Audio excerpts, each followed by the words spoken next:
मित्रांनो नमस्कार. ही दृश्य आहे 30 सप्टेंबर 2024 ची उदगीर येथील माजी मंत्री आमदार संजयजी बनसोडे साहेब व शिक्षक आमदार विक्रमजी बाप्पा काळे साहेब व सर्व राष्ट्रवादीचे कार्यकर्ते हे कोठे जात असतील, हा प्रश्न आपणा सर्वांना पडला असेलच. मित्रांनो, हे जात आहेत आपल्या लाडक्या दादांच्या स्वागतासाठी, आपल्या जीवाभावाच्या नेत्यासाठी. आजी दादा म्हणजे प्रत्येक कार्यकर्त्याचा मोठा दादा. आपल्या लाडक्या दादा भेटण्यासाठी, स्वागतासाठी उदगीरची ही जनता रस्त्यावर आली आहे. दादा म्हणजे प्रत्येक जनतेचा जीव की प्राण, दादा म्हणजे प्रत्येकाचा विश्वास, दादा म्हणजे प्रत्येकाचा श्वास, जीवातला जीव.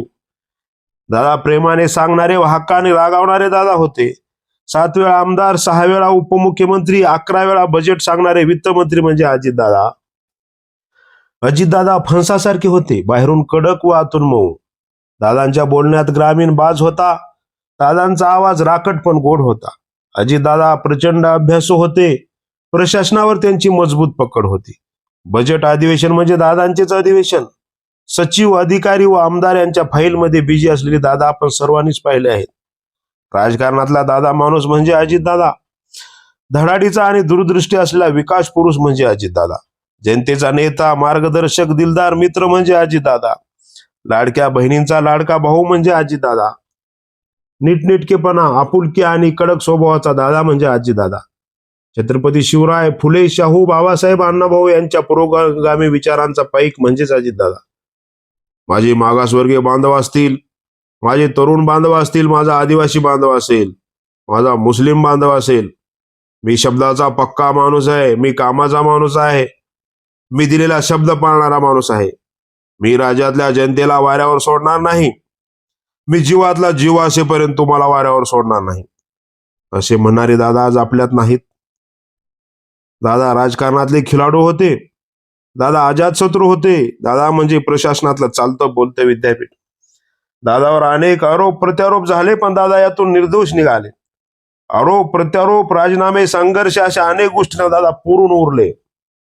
अजितदादा म्हणजे विकास पुरुष, 21व्या शतकातील युग पुरुष, हसतमुख, धुरंधर, परखड, रोखठोक नेता, कामाचा माणूस, खरा माणूस, रात्रीचा दिवस करणारा माणूस, महाराष्ट्राच्या विकासासाठी झपाटलेला माणूस. दादांनी माणसावर प्रेम केलं, पशु पक्षी, झाडे, वेली, निसर्ग यांच्यावरही प्रेम केलं. दादांनी बारामतीचं सोनं केलं. दादा आयुष्यात जगले ते दुसऱ्यासाठी, स्वतःसाठी कमी पण दुसऱ्यासाठी जास्त जगणारे दादा होते. दादांनी आदरणीय सुनेत्राताई, पार्थ दादा, जयदादा यांना वेळ दिला नसेल, पण जनतेच्या अडचणी सोडवण्यासाठी, विकास कामासाठी सकाळी 6 वाजता मंत्रालय गाठणारे दादा होते. मित्रांनो, हे सगळं खरं असलं तरी आज दादा आपल्यात नाहीत, हे सांगायला जीभ उचलत नाही.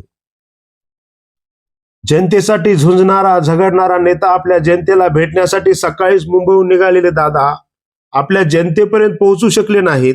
दादांना वीर मरण आले. दादा जनतेसाठी काम करता करता गेले, हा आदर्श जनमानसात ठेवून गेले. दादा गेले हे मनाला मान्यच नाही.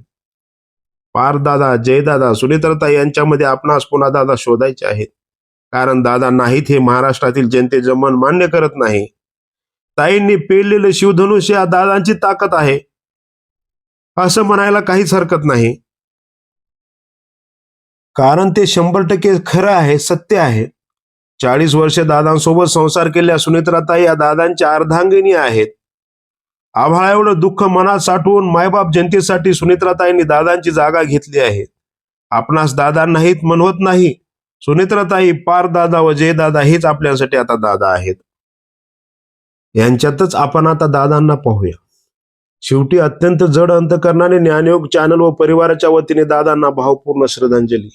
दादा तुम्ही पुन्हा या, दादा तुम्ही पुन्हा या, दादा तुम्ही पुन्हा या, दादा तुम्ही पुन्हा या, दादा तुम्ही पुन्हा या, दादा तुम्ही पुन्हा या.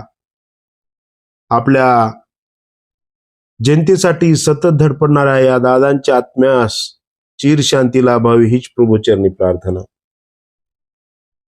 ओम शांती, ओम शांती, ओम शांती.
आम्ही मागं हटलो नाही.